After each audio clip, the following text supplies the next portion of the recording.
রাধে রাধে। তো ভগবানের সেবা দেওয়া হয়েছে, ভগবানের আরতি করা হয়েছে। তো আপনারা ভগবানের আরতি দর্শন করুন। ঘরে বসে আপনারা ভগবানের আরতি দর্শন করুন আর ভগবানের ভোগও দর্শন করুন। ভগবানের ভোগ দর্শনে দুর্ভোগ কাটে। আর ভগবানের চরণ দর্শন করুন। আপনারা এইভাবে খুব সুন্দর করে ভগবানের দর্শন করুন।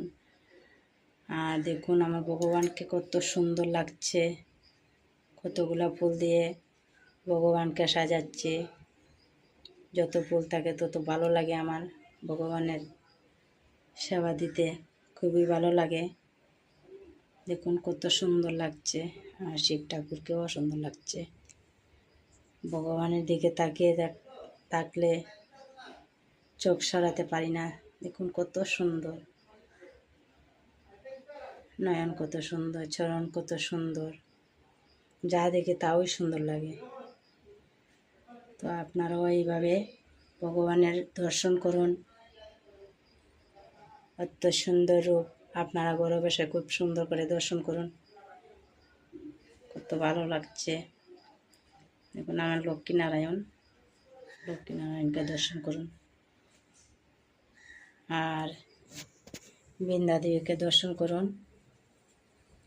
বৃন্দা দেবী ভগবানের প্রেয়সী। আগের জন্মে বৃন্দা দেবী তো ভগবানের সন্তুষ্ট হয়েছিল বৃন্দা দেবীর সেবায়। তাই অনেকগুলো কথা আছে, এত কথা তো আর বলতে পারবো না এই শর্ট ভিডিওর মধ্যে। দেখুন দর্শন করুন।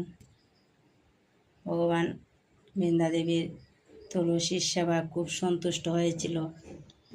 তাই ভগবান তুলসীকে বরদান করছে, তুমি আমার প্রেয়সী। তোমার দর্শন যারা করে তার মঙ্গল। একটা আরতি আছে তুলসীর, যে তোমার শরণ লয় তারও বাঞ্ছা পূর্ণ হয়। অনেক কথা আছে ভগবানের কথা, এত কথা তো আর আমি বলতে পারছি না, তো সুন্দর করে বুঝাতেও পারছি না।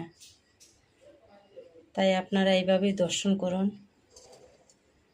আর রাধে রাধে বলুন।